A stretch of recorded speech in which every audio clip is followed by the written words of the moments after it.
Hello, everybody. I am Drew Duncan. We are live on Block 50 Radio. Do not forget that Facebook, Twitter, and Instagram is all at Block 50 Radio. Additionally, you can find us on YouTube. And don't forget that we are online at block50radio.com. And, of course, Drew Duncan Radio is on Facebook, Twitter, and Instagram as well. Plenty to get to. The NBA is adding literally meaningless games that do not count. We're going to be discussing that on the show today. Obviously, we're going to be talking about games last night. And, of course, we're going to be talking about games that are coming up this weekend. So plenty to get to. Again, this is Block 50 Radio, and we are live. My name is Drew Duncan. All right, right into it. The NBA Commissioner Adam Silver has said that he wants to follow the, quote, European model of soccer, end quote, in how they do things. In other words, they want to have in-season tournaments that, by the way, are not going to count. That's right. They're not going to count towards the regular season, particularly the championship game, where the only incentive there is $500,000 for the winner, $200,000 for the runner-up. It's going to be like interpooled, and supposedly they're going to change the way that the stadiums look, and they're going to probably wear different uniforms, et cetera, et cetera. A couple of things. And number one, I feel like you're alienating your real, true basketball audience. Now, I understand that the Euro invasion in basketball is changing a lot. But the thing is that Adam Silver approached a lot of ball players years ago with this idea, and he admitted that a lot of them were like, I don't really want to do it.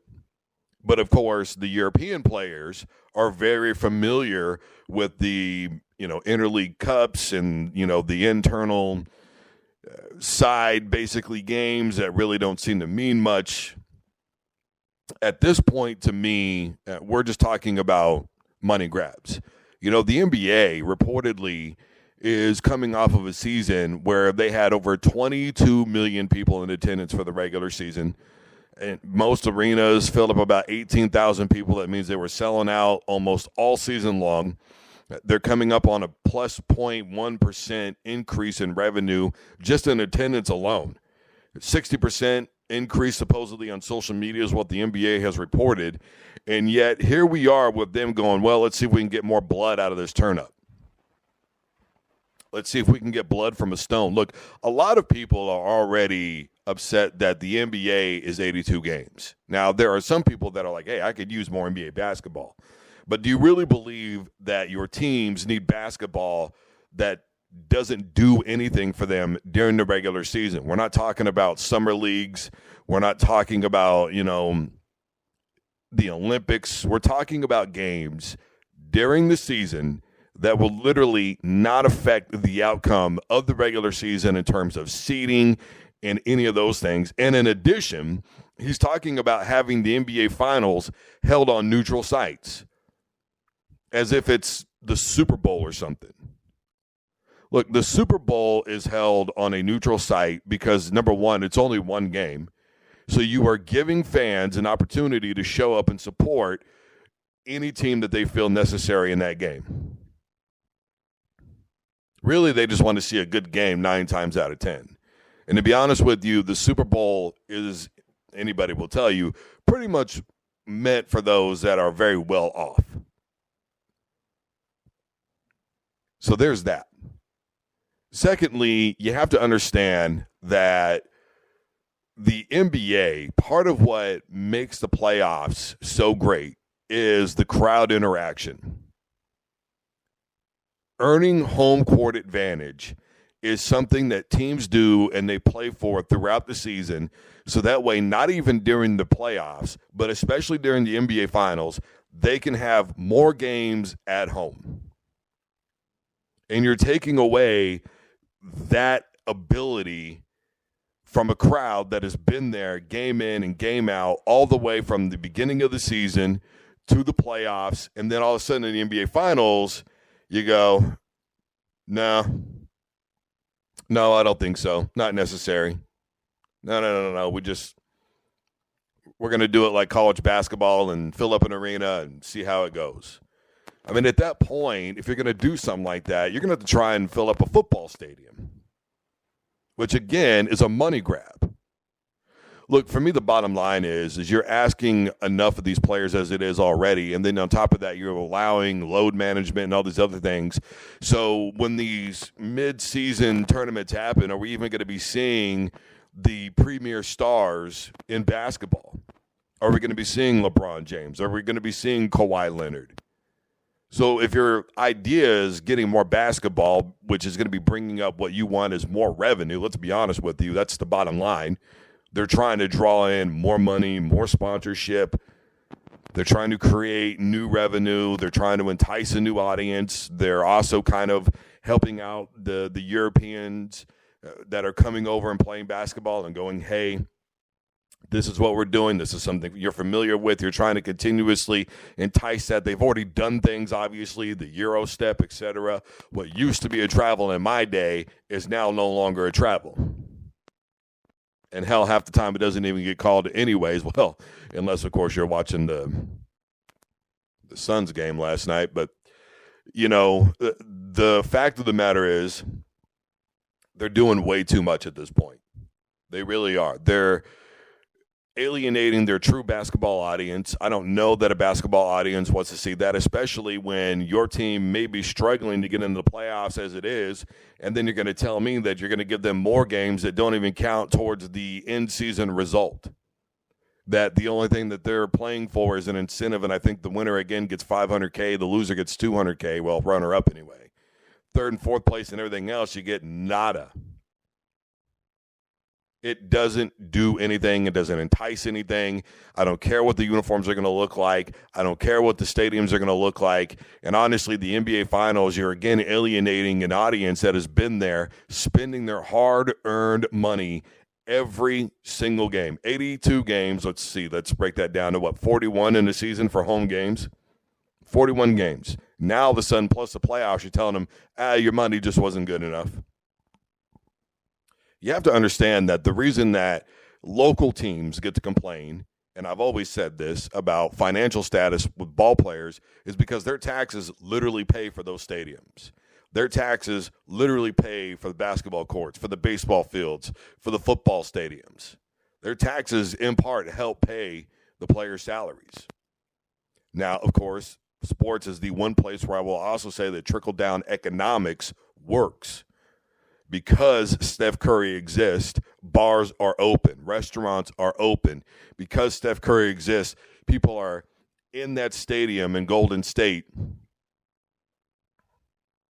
with their food places and all those things, you know, Jerry's World with the Dallas Cowboys, those restaurants, all that exists, and those people are making money because the Dallas Cowboys exist. Without football, without basketball, without baseball, a lot of people wouldn't have any type of revenue. The people punching your ticket, they have a job because these teams and players exist.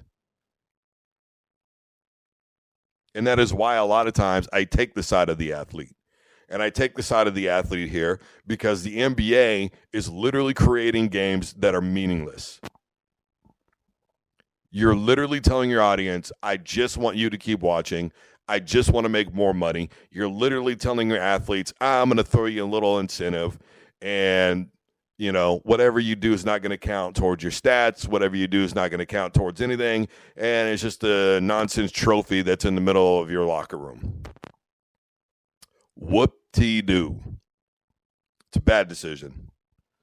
Poor choice, especially alienating the audience in the NBA Finals. I've always said that the one thing that they need to change about the playoffs, if they're going to do it at all, is stop with the East versus West nonsense and seed the teams out 1-16.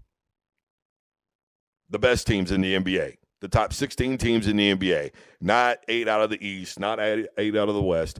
Whoever the top 16 teams are in the NBA, that's who you're going to put in. And honestly, I would like to see that number go down from 16 to either 14 or 12 because there's not that many teams in the NBA to begin with.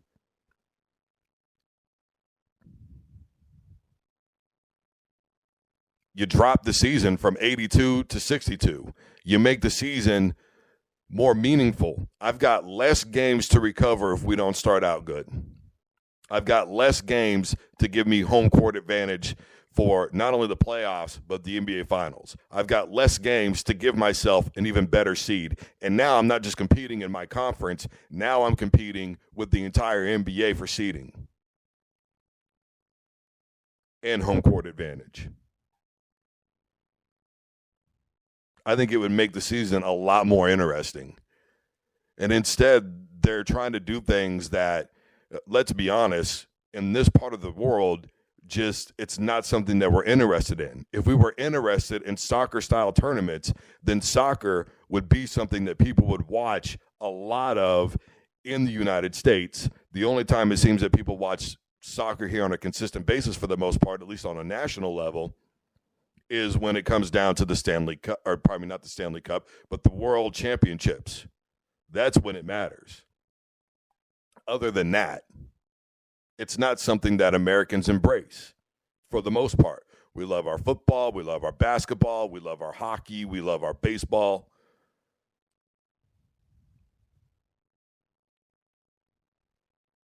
So creating an in-style tournament, if the games meant something, I would at least get behind the idea, well, at least the games mean something. But to literally say that the championship game does not affect your season whatsoever, it doesn't affect the seeding in the playoffs, it doesn't help you with home court advantage, there's literally no other point to it other than we are getting as much blood out of our guys as we possibly can and as much money from our audience as we possibly can. And I just can't agree with it, not in today's society. I don't care that the numbers say that the attendance is up. There are a lot of people that can barely afford to go watch a game as it is.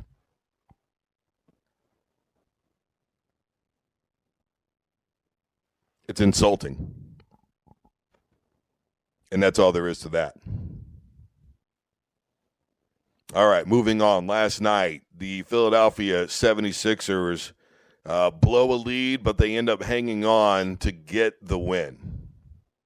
Well, I tell you what, Joel Embiid, at this point, I just feel sorry for him. I really do. I feel bad for Joel Embiid. I feel bad for him because he just has the worst luck in the world. 2 seasons in a row, he has led the NBA in scoring. Despite it being a 3 seed, this may be one of the best teams that he's ever had. I've said that James Harden in these playoffs has played the best that I had ever seen him play in his entire career in the NBA playoffs. And that's coming from the heart. Nobody has been a bigger hater of the beard than myself. But I have never seen this man play better in the playoffs than I have than these NBA playoffs. So well-rounded with assists, defense, of course, a typical step back. And James Harden having potentially the best defensive team that he's ever had, combined with Joel Embiid possibly having the best defensive team that he's ever had. And Joel, he hurts his back in that game. He hurts his knee in that game. And he's limping around, and he's doing everything he can. And finally, at the end of the game, he's able to make a play defensively, which ended up sealing the deal for the 76ers. But even then, going forward, not just obviously in this series, but the rest of the NBA playoffs, I'm just not really sure how okay he's going to be. He's beat up, man. He's had to drag that team kicking and screaming for years, and it's kind of to that point where it's coming to a head. And you'd hate to say that somebody would have to move on from somebody because of what he's meant to the Philadelphia 76ers. But if he can't stay healthy and get right in these playoffs and give his team a deep run, and I do mean NBA Finals run, and be at the bare minimum competitive in those NBA Finals, I just don't know where you go from there now.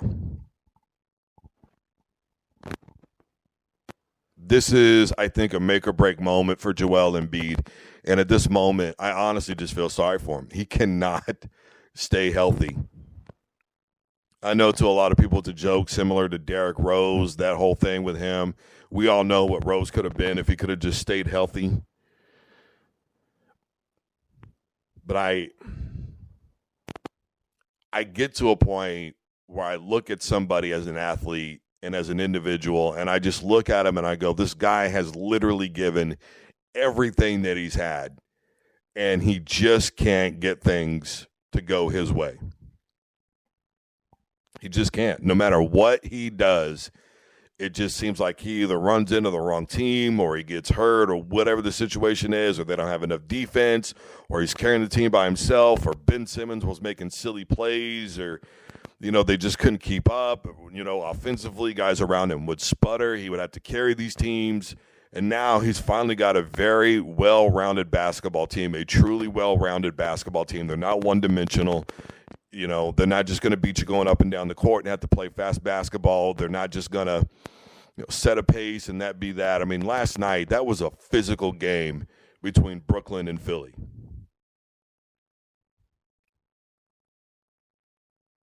And even though they were able to fend off Brooklyn, whether or not they're just going to lay down and take the fourth game, I don't know. But I do know this. Joel Embiid going forward, how do you get him healthy right now? How do you get him healthy enough to play basketball? Limping around. He was hitting the pavement all night long. I mean, they were scraping him off the ground on several occasions. Brooklyn is hell-bent on playing physical basketball. You got to give it to them, because last night they were not willing to just lay down. They were not willing to lay down and take the beating. Even when they got down, they fought so hard to get back into that game. And then, of course, you had Harden. He was kind of limping around for the night. We're going to see what's going to happen with him. A very odd play, if you saw it, where he was getting ready to make a move so he could cut in and then do his step back. And he made knees. He connected knees. And then he had to drop back. And, boy, that was difficult to watch. And by the way, for anybody that's been listening to me and has, all about, well, I don't think Draymond should have got a suspension and all that stuff. I don't think you should have kicked out old boy at a game for Brooklyn just for taunting in the playoffs. Are you kidding me? It wasn't even that serious. Come on. This is the problem with the NBA. Soft. S-O-F capital T. Soft. Said what I said. I don't think anybody should be maimed. I don't think anybody, some of the stuff that they did back in the 80s, Bill and Beer and some of these other guys, Christian Laettner, just there's a difference between physical basketball and then just going and wilding out on somebody. And we saw a lot of that back in the day, and I don't agree with that type of basketball, but my goodness, it should be allowed. There's a physicality aspect to the game that should be allowed, and there should be some taunting allowed. You make a big play, of course you're going to get in somebody's face and go, yeah, what's up? I mean, we saw it last night in the Clippers game. Kudos to the ref, because Westbrook really wanted a foul on that play where he got in the ref's face and was like, what in the hell's going on? And the ref could have gave him a tech and probably even kicked him out of the game and gave him a long leash. And it should be that way. As long as it doesn't get taken too far, you should be allowed to go to the officials and complain a little bit. You should be able to do, what the hell was that? Come on, man. Are you serious? Call that. And as long as he doesn't keep going, then let it ride. We are in a time frame right now where the officiating is so inconsistent in the NBA. I mean, there was just a lot of physicality that was allowed in that game, and then all of a sudden, Embiid's all, he's getting thrown out, and then I'm just sitting there thinking to myself, like, all the physicality that was allowed in this game, which was entertaining to watch for once, and then all of a sudden, that's it right there. That's when you throw somebody out of the game, and it was because it was his second one. Which the first one, whatever, but that second one certainly wasn't deserving. My goodness. We do entirely way too much sometimes. So no, I don't agree with that one either, in case anybody's wondering. So there's that. Speaking of the Clippers and the Suns, pretty good game up until about the last 5 to 8 minutes, I would say. Phoenix really took over that basketball game. Booker is playing out of his mind basketball right now. There's just no other way to say it. What can you be said about Booker right now through these playoffs that hasn't already been said? He's been an absolute beast offensively. Defensively, he's made some incredible plays. He's gone after rebounds. He's been going for loose balls. He's been running up and down the court, him and KD.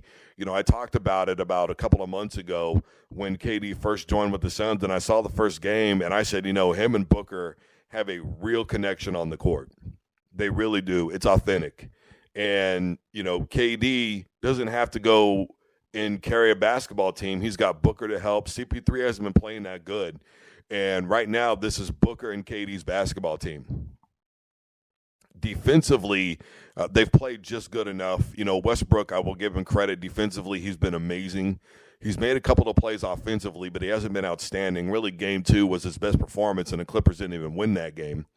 But defensively, he's been incredible. I'll say that about Westbrook.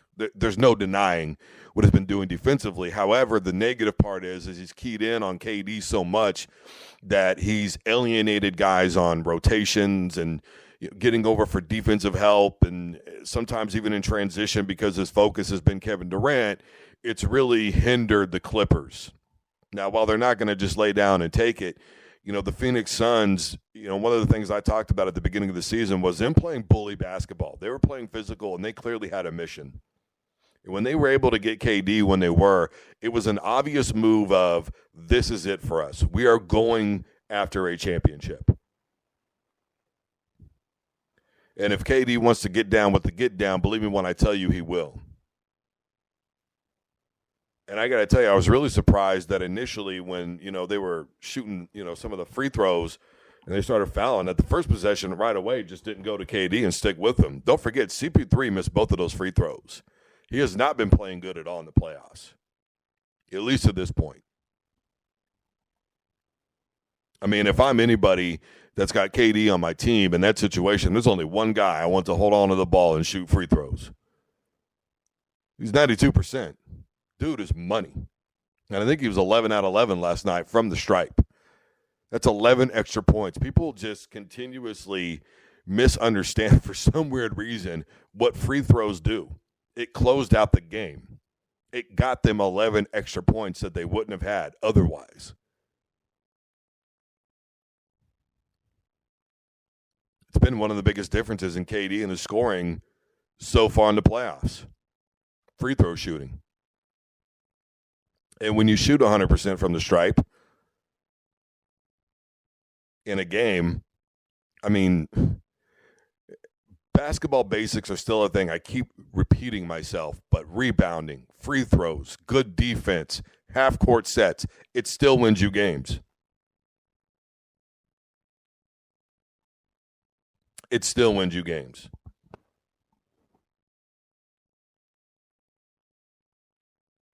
So there's that. All right, going into the weekend, obviously, you heard Devin Booker in the postgame interview. Look, we got an early game Saturday. I got to get some rest. They want to close this thing out. Phoenix is focused right now, especially Booker. I don't think I've seen this dude play this out of his mind. He has just gone berserk. I think the Phoenix Suns are tired of the criticism. I think they are tired of people saying that they can't get it done. CP3's been obviously hearing it for his entire career. Those teams with the Clippers, where him and Blake Griffin and all those guys, were consistently winning 50-plus games a year, and they couldn't make the finals. And every year people were talking about the Clippers and how good they're going to be, and just the playoffs, they would falter. Blake Griffin not being healthy. CP3 still kind of in that situation, isn't he? But the rest of the team around him is really rallying.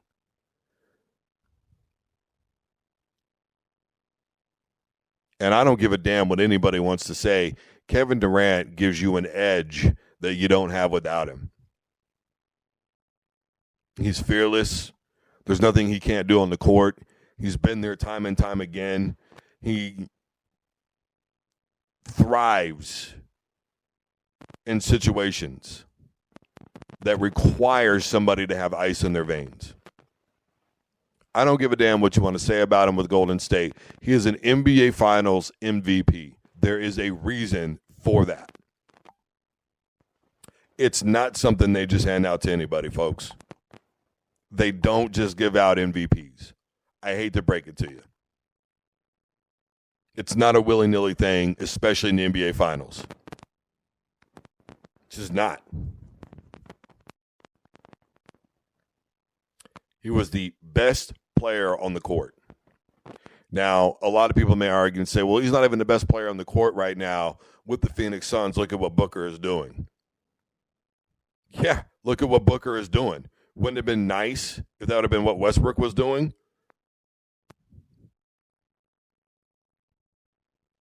So there's that. I just, from the time KD showed up, I've liked what I've seen with the Phoenix Suns and him. They're sneaky good, whether you like it or not.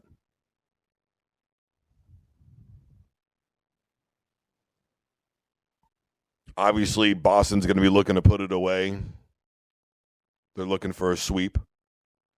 Golden State, look, they're still down 2-1. I'll give it to them. That was a hell of a performance last night. And obviously it was, to me, entertaining, and I think it should have been entertaining to anybody, obviously, unless you're a Kings fan. Sabonis, every time he got the ball, the crowd just booing, just letting him have it every time, dogging him out. Look, Steph Curry's not going to go down without a fight, and even though the series is back to 2-1, it could go back to 2-2, but I just think that the Kings have done enough in this series to show that they're the better team.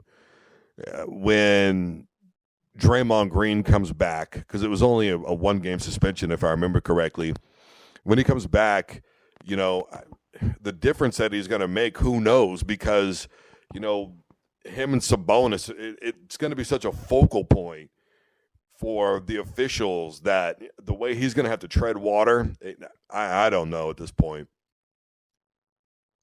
Hindering basketball players from playing good defense and rebounding and being aggressive is the worst thing that the NBA has ever done. And I just don't know that Draymond will be able to be himself in the rest of this series. So I think it'll affect the Warriors in a negative way. Steph wasn't going to go down without a fight, but I just don't see them coming back to win this series. Now, if I'm wrong, I'm wrong, but I just don't see it. As far as the Lakers go, I'm 50-50 on it, whether or not they can get out of there, but I personally don't see it. I really don't. Obviously, playoff LeBron has always been kind of on a different level. But I think that we forget a lot of times that the guys around him, Ray Allen, D. Wade, have really taken control in situations where he's been non-existent.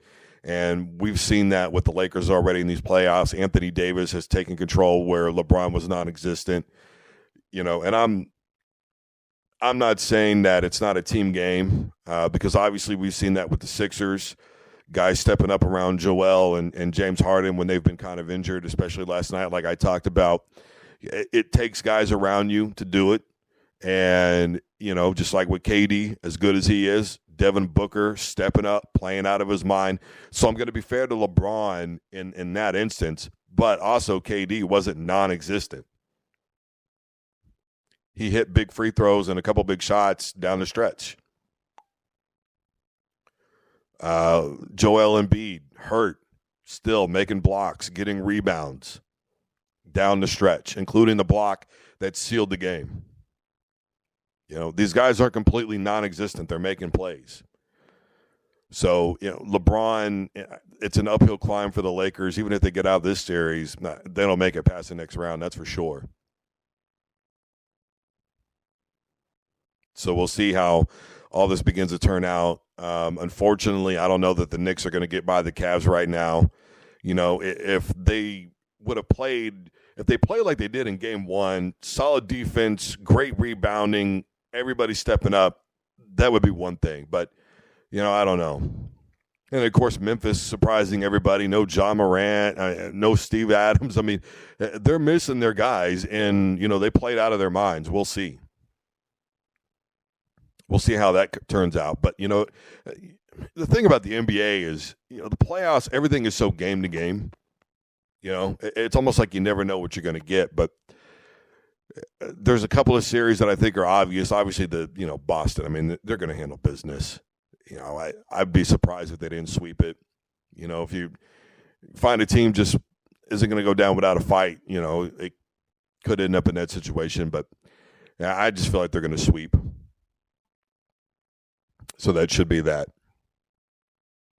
Obviously, Monday, plenty to talk about. The NFL draft right around the corner. We'll be talking about playoffs from over the weekend, of course. And in addition, we will have some interviews coming up from MMA fighters next week. Looking forward to our guest. Guys, I am Drew Duncan. We're live on Block 50 Radio. Facebook, Twitter, and Instagram is all at Drew Duncan Radio. You can find me on YouTube as well. Do not forget that Block 50 Radio is wherever you are, block50radio.com. Again, Block 50 Radio is on Facebook, Twitter, and Instagram. And as always, stay safe. Take care of yourselves. Enjoy your weekend. And, of course, Block 50 Radio is wherever you are listening to podcasts. Guys, we're on Deezer. We're on iHeart. We're on iTunes. We're on Google Podcasts. Wherever you are, we are there. Have a wonderful weekend, everybody.